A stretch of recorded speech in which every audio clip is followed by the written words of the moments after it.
Okay, friends, thank you for your patience. Is everybody's fingers crossed? Are everybody's fingers crossed? My name's Christiana Gaudet. I am hopefully here to teach a class called The Spectrum of a Tarot Card. But as many of you know, we've been having some significant streaming issues. The good news is the cable guy was here today, and they think they've found the problem, but it's not necessarily fixed.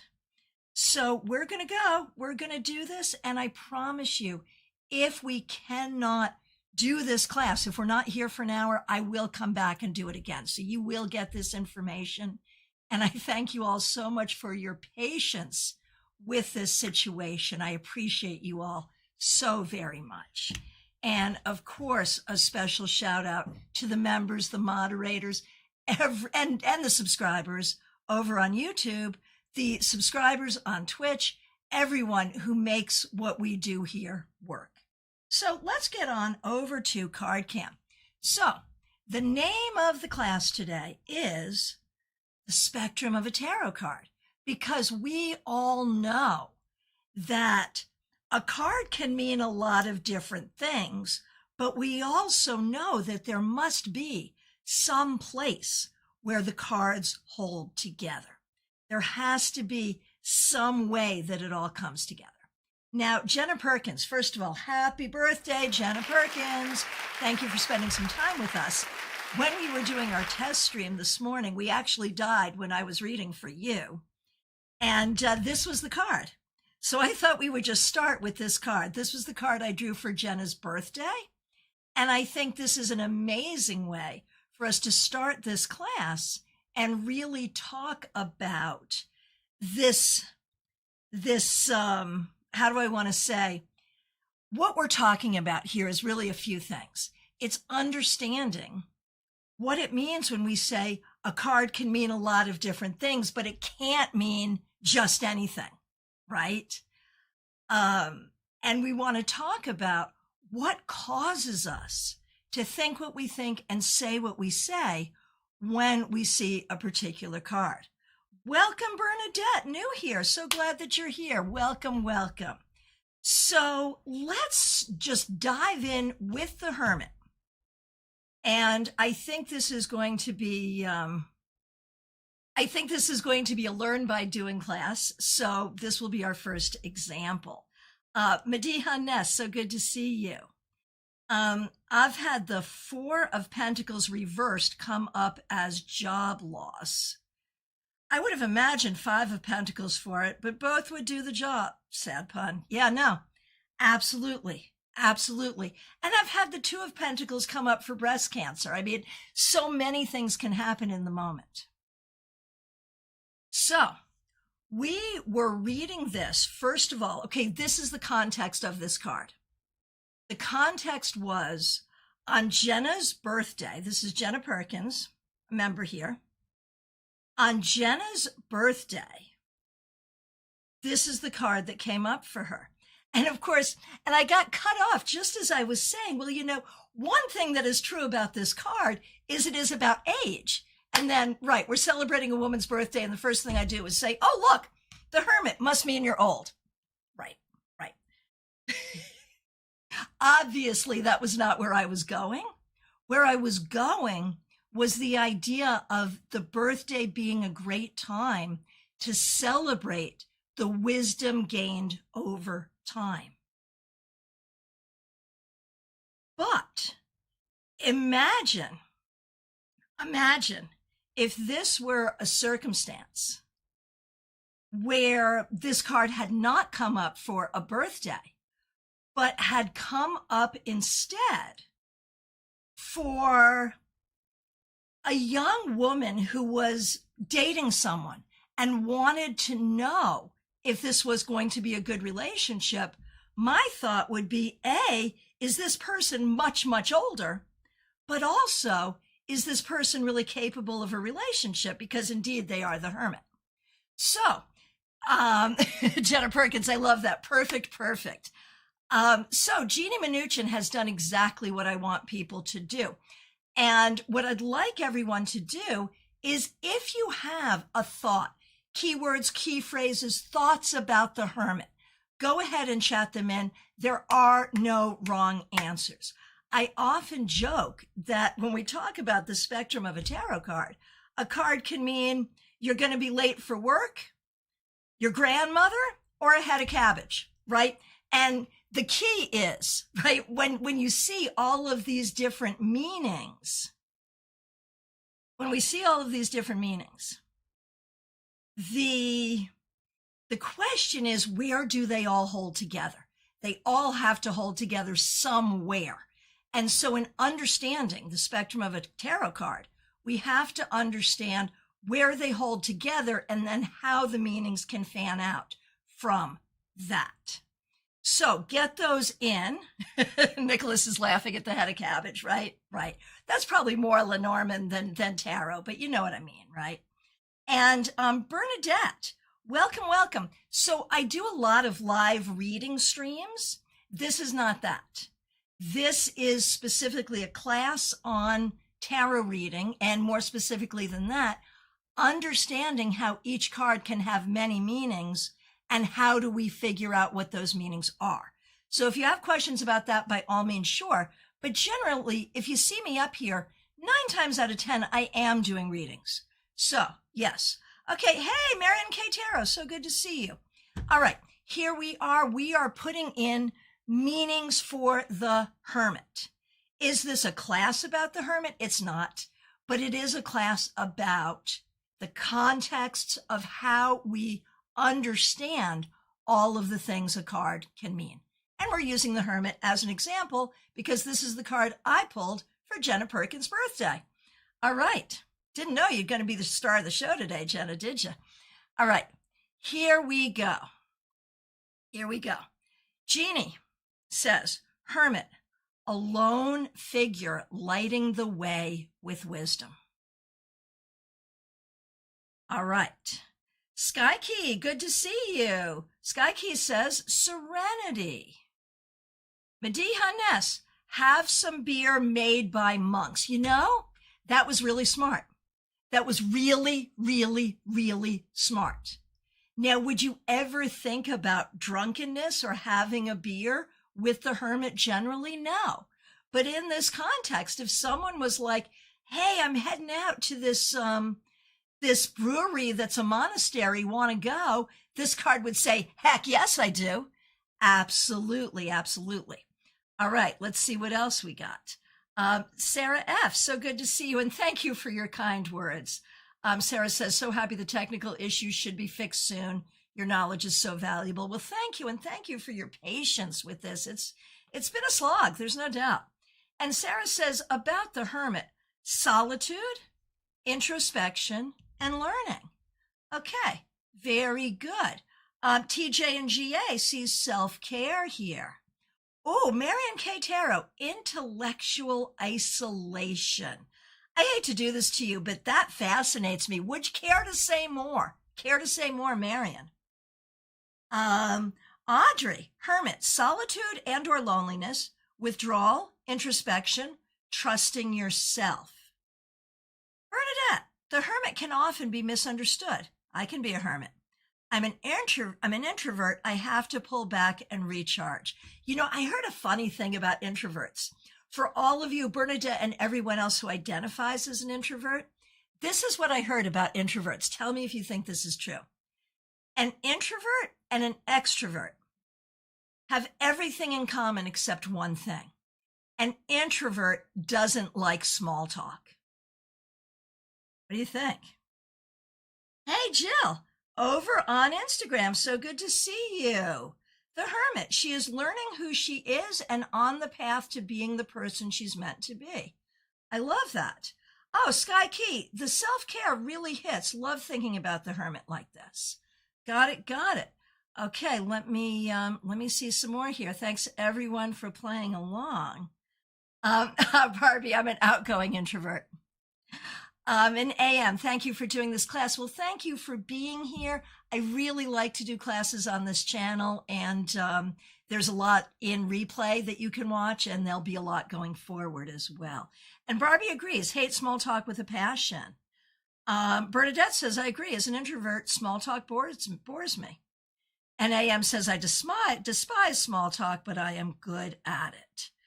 Okay, Trey, good to see you. In numerology, the 9 is associated with deep passion and focus that then decays to be rejuvenated later. Do you see that in the Hermit? Huh. Yeah, I do. And we can talk about that. That's kind of brilliant. Christina, there is wisdom in listening to the silence. That comes from Everyday Witch. Audrey says the Hermit is related to Virgo and therefore earthy. Barbie, I also think of the light within, finding answers within yourself and not from external forces. Yeah, I love that. And Barbie also says Hermit, depending on the position, could be a need for introspection, a need to be with oneself, solitude. Jen calls the Hermit the seeker. I like that. Okay. And, oh, Sarah, here you go. Okay. Sarah's going to be the exception that proves the rule or whatever that is. I consider myself an introvert, but I love talking about the weather. It's a safe topic. Yeah, there is that. Okay. Marion, the Hermit is Virgo, ruled by Mercury. Oh, this is it. This is because Marion said a really interesting thing. And if you don't know Marion K. Tarot, she says a lot of interesting things. Definitely follow her channel and consider attending her conference in Scotland coming up this spring. All right. AM, remember the Hermit is a cookie. Yeah, it's a fun thing to bring. If you ever go to a tarot potluck and don't know what to bring, Hermit cookies will work. Okay, here it is. Marion, the Hermit is Virgo, ruled by Mercury. Sometimes if you have an intellectual belief and are surrounded by less intellectual people, then it can feel isolating. You know, that happens to a lot of tarot people, I think, because we all sort of speak a language that the rest of the world doesn't speak, and we see things that maybe other people do not see, and that can feel isolating. You're absolutely right. That's so smart. About being an introvert, baby cakes. For me, being an introvert needs to recharge after dealing with people. I like small talk, but I also like to be alone. I am both introvert and extrovert, probably. Yeah, I'm probably both. Okay. Bernadette, the Hermit is holding a light up high and shining. Is he going to a cave or somewhere dark? That is so interesting. Rebecca, I'm a Virgo sun sign, but have learned that I see much more in line with my rising sign, which is Scorpio. Gotcha. All right. So let me tell you, and thank you everyone for participating in this. Let me tell you some fun facts about the Hermit by way of history. And when we do tarot study, some of the ways we are able to go deeply into a card, and we've seen it happen already here. Trey brought us to numerology. Marion brought us to astrology. These are ways of going into the card, but you don't necessarily need that. Others are looking at the picture and saying, okay, what does this feel like? And that's a legitimate way to read. I will tell you that there are very good readers who have never studied a meaning in their lives. They use the deck completely intuitively, and they do so successfully. And you can do that. I prefer the idea of study and intuition together. And so, by way of tarot study, there are a couple of ways that we can learn more about a card, even beyond just reading more books. And I'm all for reading more books, watching more videos. But there are other ways. And one way is to look at the history. What is the history of the card? And the Hermit has a particularly interesting history. We talk a lot about the lamp, and we recognize the Mogan David that is in the lamp. However, the first Hermit did not have a lantern at all. Sky Key, it's a cosmic bug zapper. I love this. A cosmic bug zapper. That's so fun. But imagine a reading where someone's question is, my goodness, I'm going to have an outdoor wedding in my backyard, but we have a terrible mosquito problem. What do we do? This card came up. We might say, this is exactly what you need. That bug zapper. Absolutely. So like there may be ways that would absolutely happen in a reading. That is part of how we understand how tarot works. What you get off the picture may be really appropriate. But let's go further. Originally, this was not a lantern. It was an hourglass. This is Father Time. And when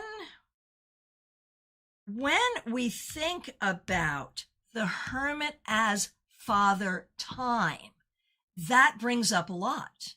It brings up the concept of patience. It's how we know he is old. He's an old man.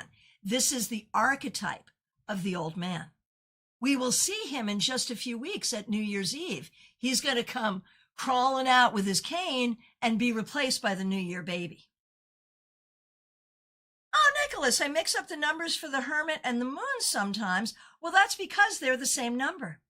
The Moon being card 18, 1 plus 8 is 9. Numerologically, they are the same.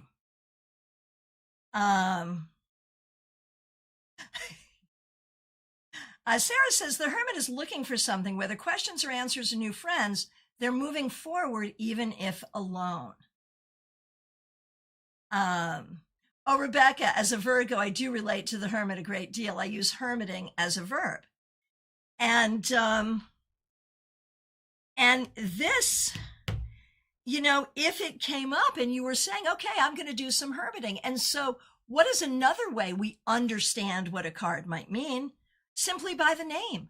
The name can be very helpful. Now, granted, the Hermit is going to be a lot more helpful than the Three of Swords as a name. Oh, Nicholas, along with the strength being 8 and a number of Mercury. Makes sense. Makes sense. Oh, did we just blow your mind, Sky Key? Good. That's what we're here to do. Yay. Sarah, not all who wander are lost. I love that. Okay, so how did the hourglass turn into a lantern? It was replaced by a candle, but at that time, candles were used as timekeepers. I don't know when, and maybe somebody else here knows this answer. I don't know when the Hermit officially started holding a lantern. What year, what deck, I'm not sure. But by the time 1910 came around and this deck was published, here we have a lantern. And I remember reading Eden Gray, that was my first tarot book, and she said, he holds the lamp of wisdom for all to see. There it is. Yes, I like that the Hermit is looking for answers, and depending on what direction you use for past or future and the card he's facing. So what you're saying, if you use directionality, so that's another clue, right? Directionality is not something I use, but absolutely worth talking about it because so many people do. So imagine then, using directionality, that the Hermit shows up facing the Five of Cups reversed. So if we, using directionality, suggest that this is the past, the Hermit may be shining a light on this energy from the past. Oh, Audrey, you are so awesome. The lantern emerged in the 16th century. Well done. Well done. Thank you. All right. So when we think about, I've asked you all to share some keywords for this card. And a lot of you came to the spectrum of loneliness versus solitude. And that's a really good example of a spectrum, because it might be, oh my gosh, I'm really lonely. It might be, I am so happy in my own company. Leave me the heck alone. It might be, I'm writing my PhD dissertation, so as much as I would like to go to the party with you, I'm staying in tonight. How do we know the difference? And I think the first thing is to recognize. I think the first thing was to recognize that it can mean many things. And I think in a reading, a few things can happen. Sometimes you look at a card and you're like, okay, I know exactly what that is. And you would defend your interpretation, without question. I know exactly what that is. Other times you're looking at the card and you're like, well, it could be this, it could be that, it could be the other thing. So we're going to talk about techniques around that second situation. And may I please get a show of hands of people who have found themselves reading for themselves, reading for someone else casually, reading for someone else professionally, where you're like, okay, I know 6 things this card means, but I have no idea what it means here today. Show of hands, how many people have ever been in that situation? It happens, and it doesn't mean you're a bad reader. Let me know. I will tell you what to do about it. AM, yes, you're absolutely right. There was such a thing as a candle clock. That's what this was. Candles were used to tell time. Exactly. And Nicholas has the hand up. Absolutely. Rebecca sees in this card meditation and retreat. Sure. And AM says, yes, have to look at context. Context is so incredibly important. So what are the things that determine context? The question determines context.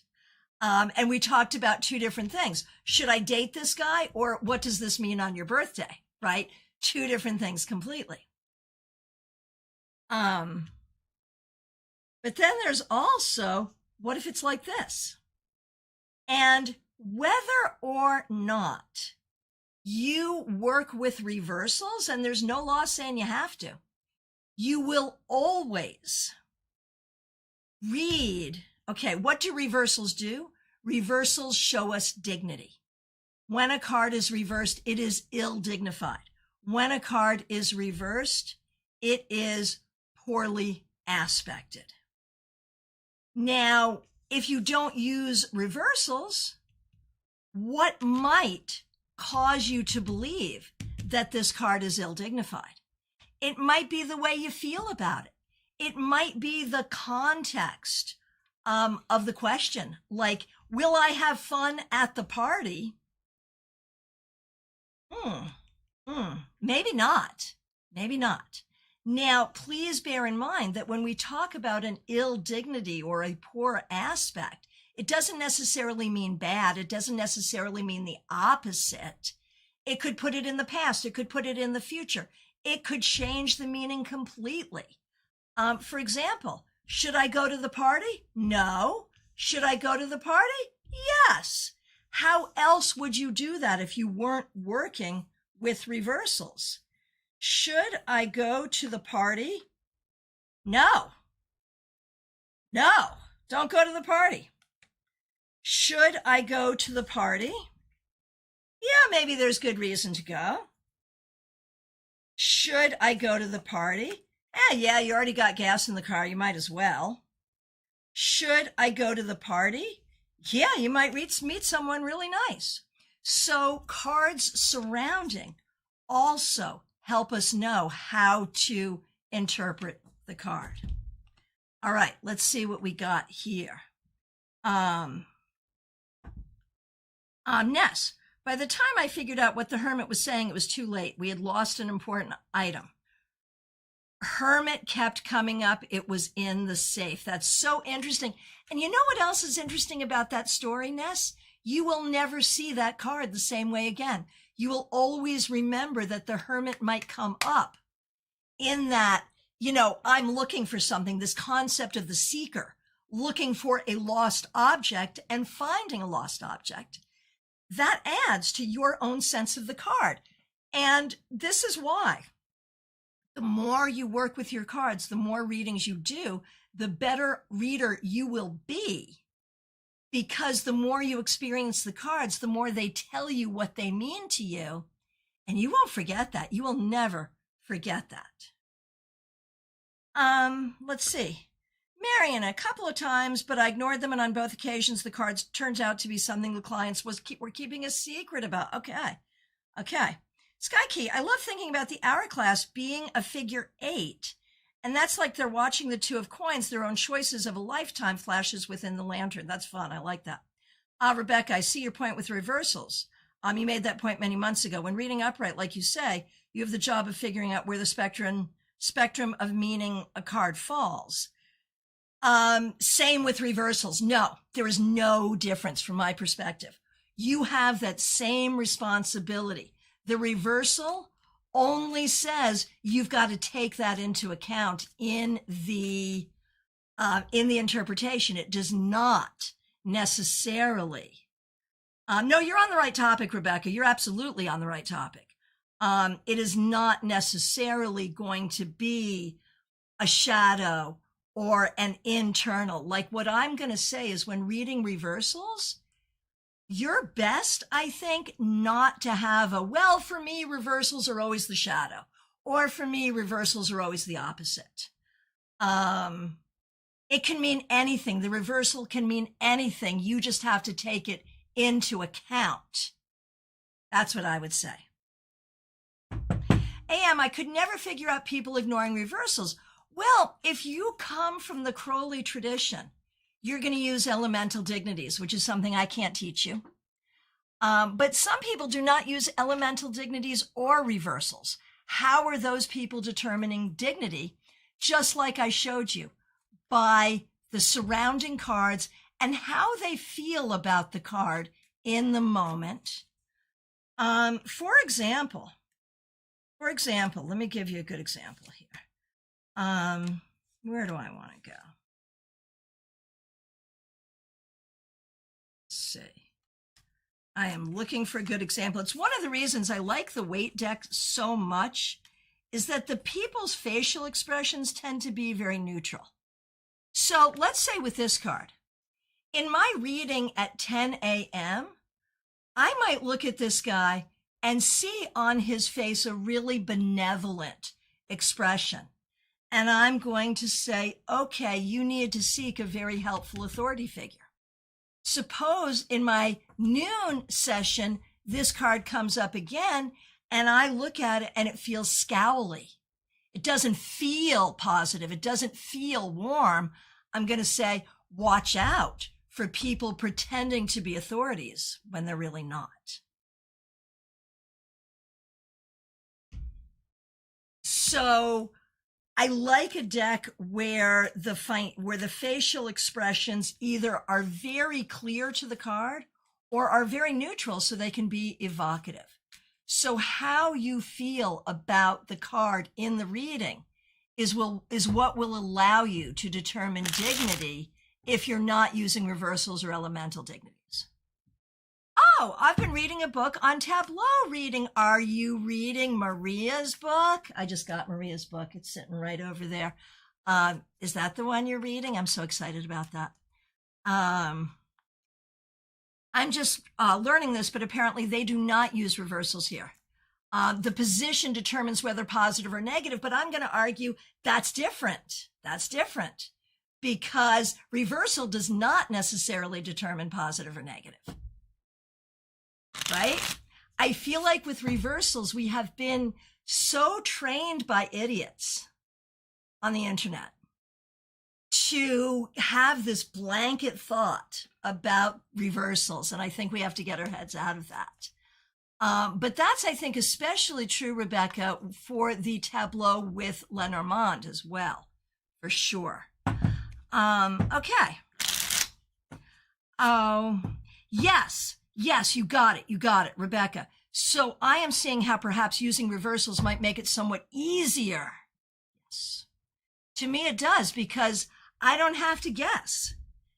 This, and in this case, like this is negative to me versus this, which is more positive. but depending. I mean, if the question is, where do my problems stem from? It's your family. If the question is, where do my problems stem from? It's still your family. Like, I probably wouldn't say anything more than that. So sometimes the reversals don't, if the context of the question is such that determines it, the reversal doesn't matter as much to me, if that makes sense. Nicholas, Nine of Cups reversed is still good, just inertia as I see it. Yeah, that can make sense. Absolutely. Absolutely. Okay. What about not recommended versus negative? I think what I'm resisting and would love for you to resist is anything that gives you a blanket meaning for all 78 reversals. And let me show you why that is. This is not recommended. And if you have to choose, this would be better, right? Sky Key, stop reading my mind, man. That's what I'm here for. This definitely not recommended, this better, right? So sometimes reversals make things better. Sometimes they make them like, okay, here, let's play with the world. In fact, let's have this be the next card that we play with, because this is a fun one to play with keywords, and then we'll play with the reversal as well.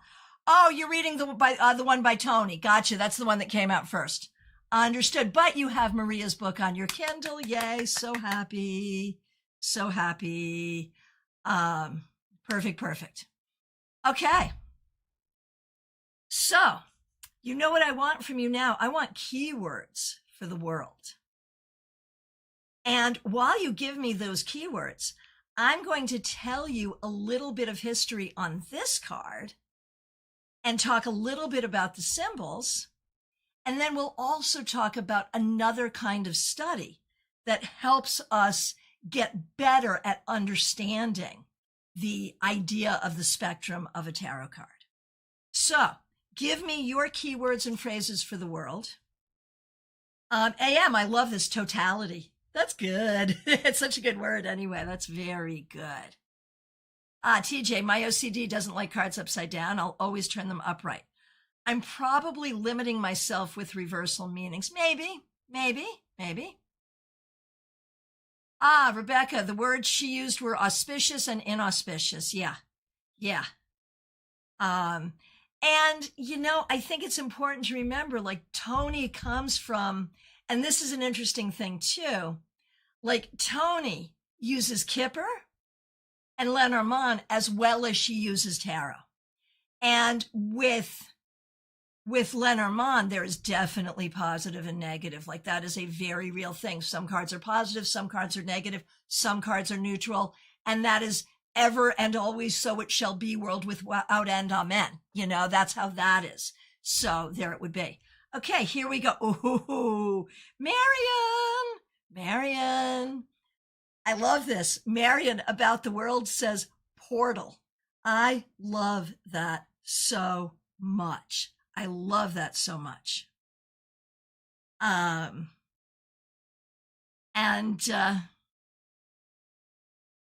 let's see. Okay.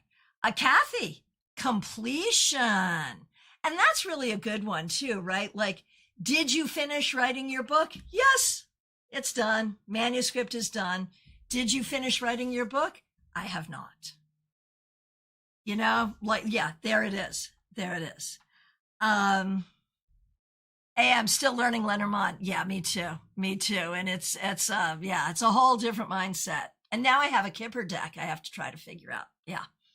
Okay. Yeah, Ness, Mediha Ness. I think people look for a definite,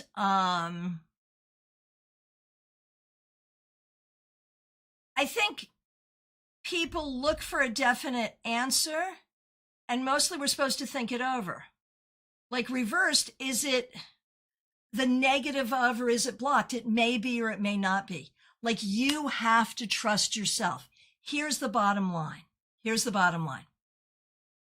You have to trust yourself that in each moment, when the card comes up in a reversed way or not reversed, you will look at it with fresh eyes each time you look at it. That's the thing. Like whenever we catch ourselves saying, I always see this card this way, or when this card is reversed, I always see it this way. As soon as we have the word always when we're talking about a card, I feel like we're limiting ourselves because these cards can be different each and every time. Trey, I feel called out by that world reversed interpretation. Yeah, I was calling myself out too. Interesting. AM, outcome is up to your actions. That's an interesting thought. Sure. Hey, call me your daddy over on Twitch. This is a class. We're not doing readings, but thanks for being here. And please feel free to stick around. We're talking about all the different things a tarot card can mean and how we figure out what it actually means in a reading. Oh, I love this. Trey, the world is the big picture. I see that a lot. Like, do not get into the weeds. Do not get into the minutia. See the big picture. I also see the world to talk about global travel, world travel, globalism.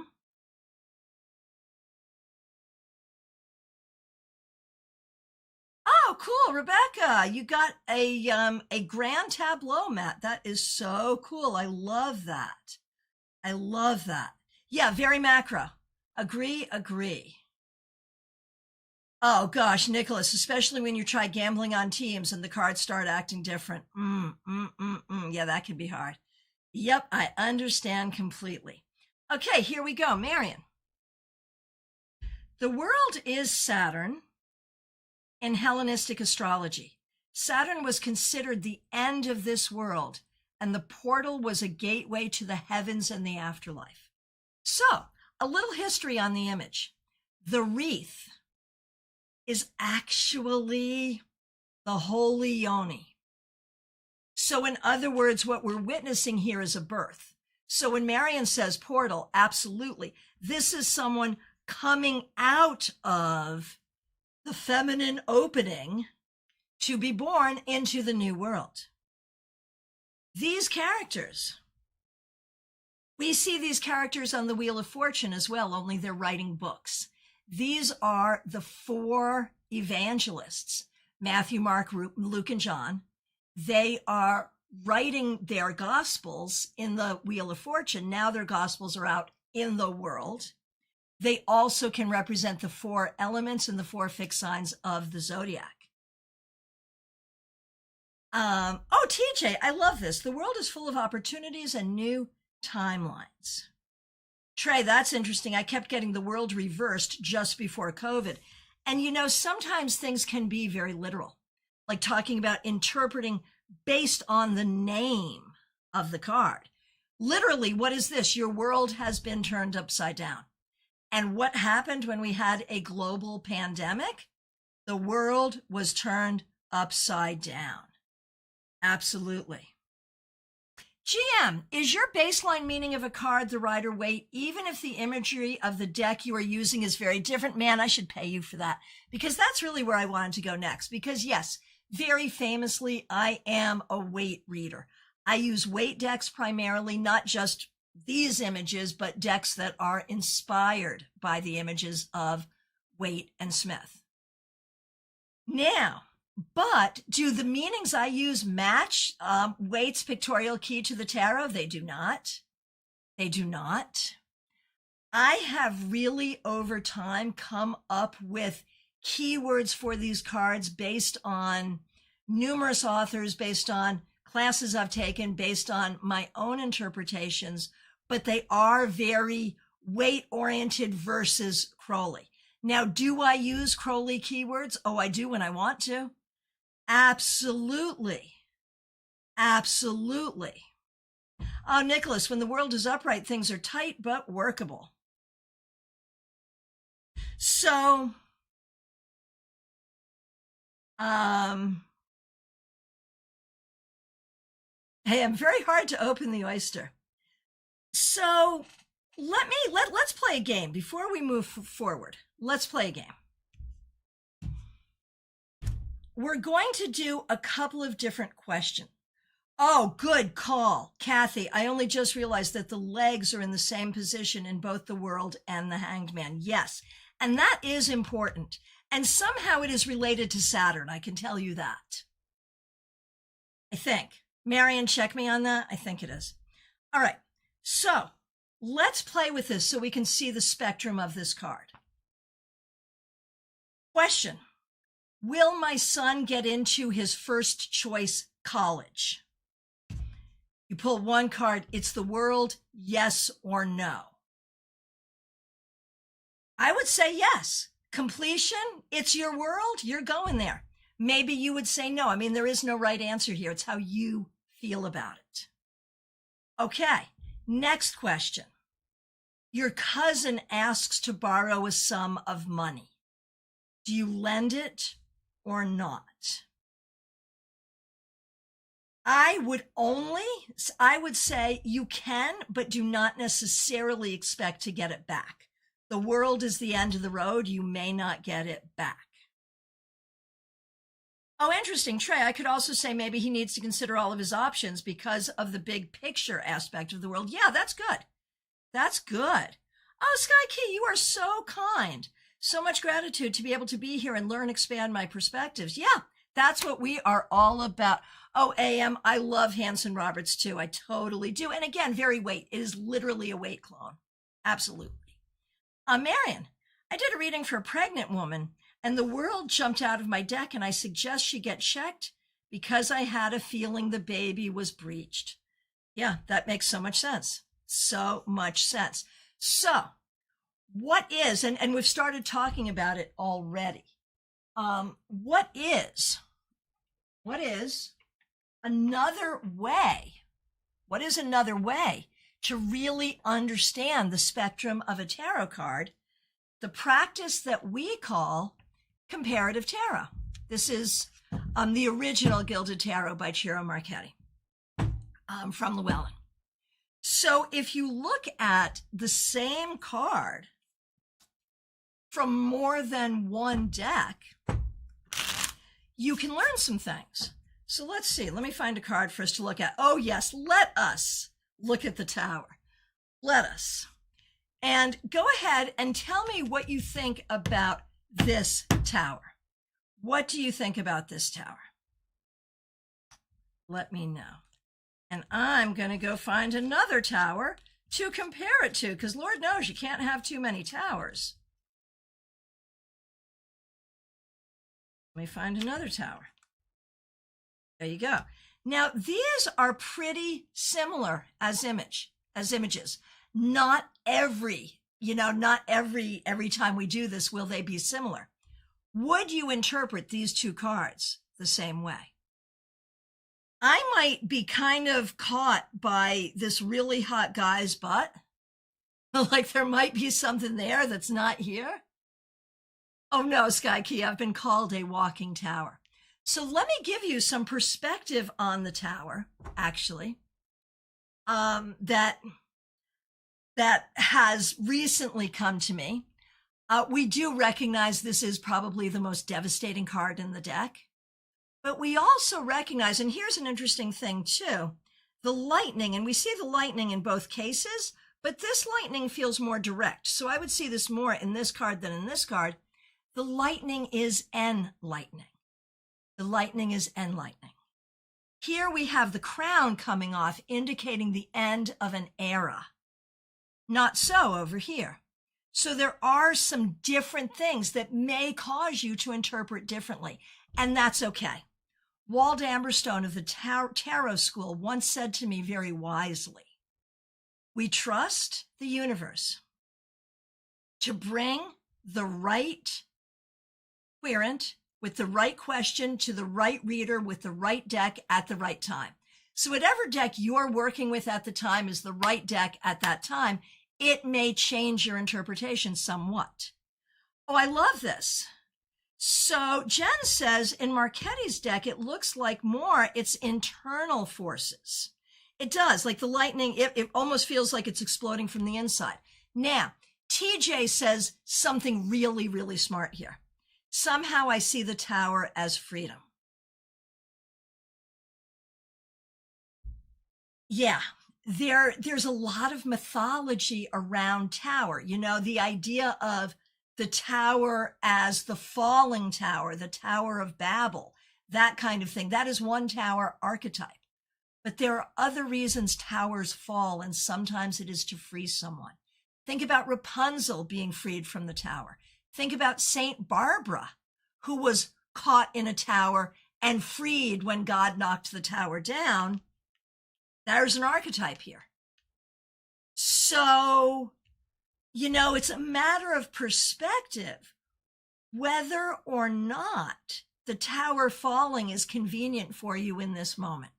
I think we're going to say the tower falling is always necessary, but it's a matter of perspective whether you like it or not. Gypsy Grounded in Reality, I am so sorry. I am actually booked after this. But check me out tomorrow. I'm pretty free tomorrow. I am so sorry. Could one tower cause another? I suppose. Yeah, Trey, it's hard for me to look at this card and not always associate it with disaster because of 9/11. Well, that was such an interesting day, right? Where at about 8 a.m. that morning, Eastern Time, on the Tarot L Yahoo group, people doing their card of the day together, a lot of them pulled the tower that day. And about 50 minutes later, we all saw why. So yeah, that's very real. Yes, Rachel Pollack, along with two other people whose names are on the tip of my tongue, but I'm Evelyn Berger and Nicholas Feiberg, something. Yes, they wrote tarot for, I forget what it's called, but yes, it is in a book. I have the book and it's a good book. Yes. So, and this is a really good example of how the tower is not always bad. Could the crown being blown off be thought of as an aha moment, like suddenly smacking you in the head? Never thought of it that way, but it certainly could be, especially if that aha moment is going to cause you to change things. So yeah, I think it really could be. So how do we discover the many meanings of a tarot card? We think about its history. We think about its numbers. We think about its astrology. We think about our reaction to it. We think about it in the context of the question. We think about its name. We look at it in other decks. All of those things will lead us to that truth. Now,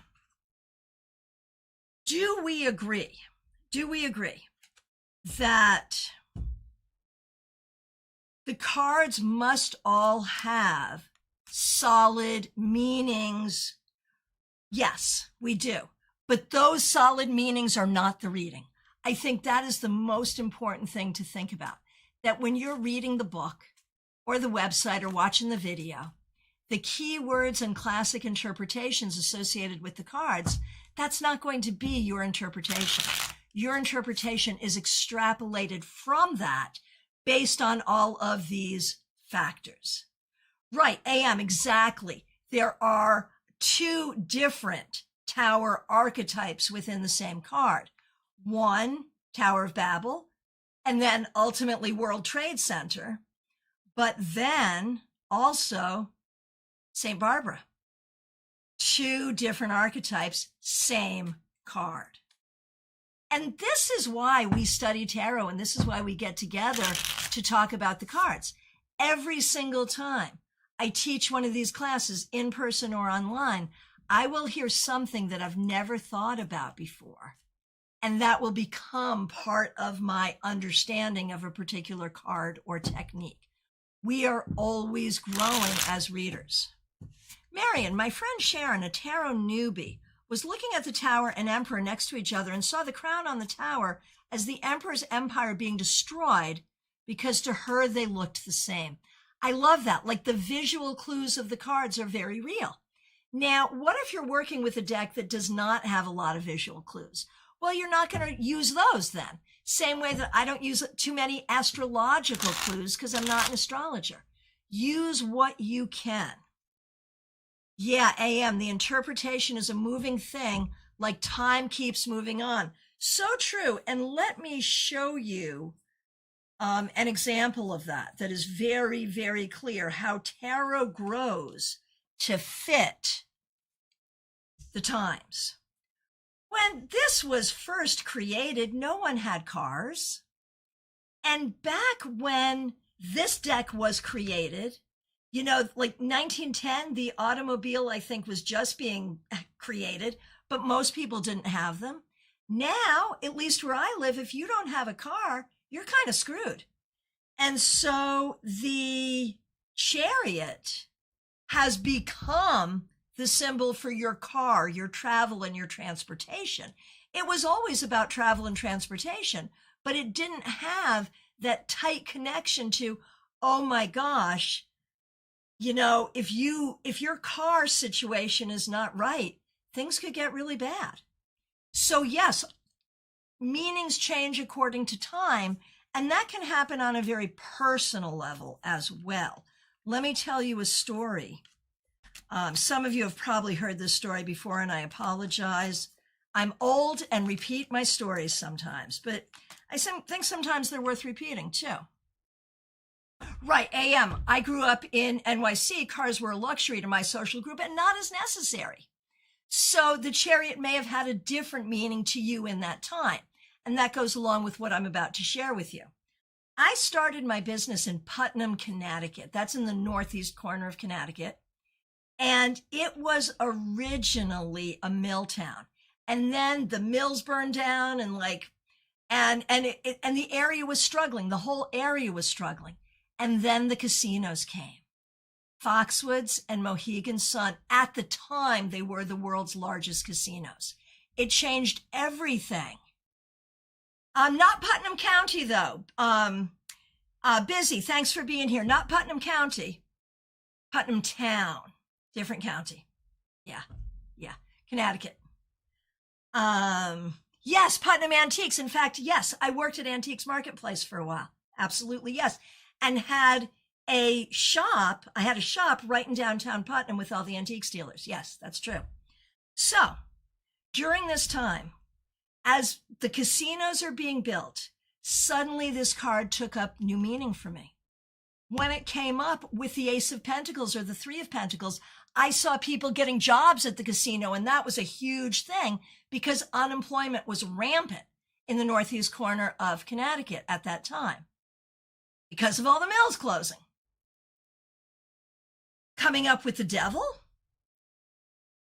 people developing gambling addictions. So even though this card, one of the things that's true about this card, it's always been about gambling. It's always been about risk taking. But for me in my practice, it took on this very specific aspect. Going to the casino on a date, working at the casino, gambling too much, marriage breaking up because of gambling. All of a sudden, this card took that on.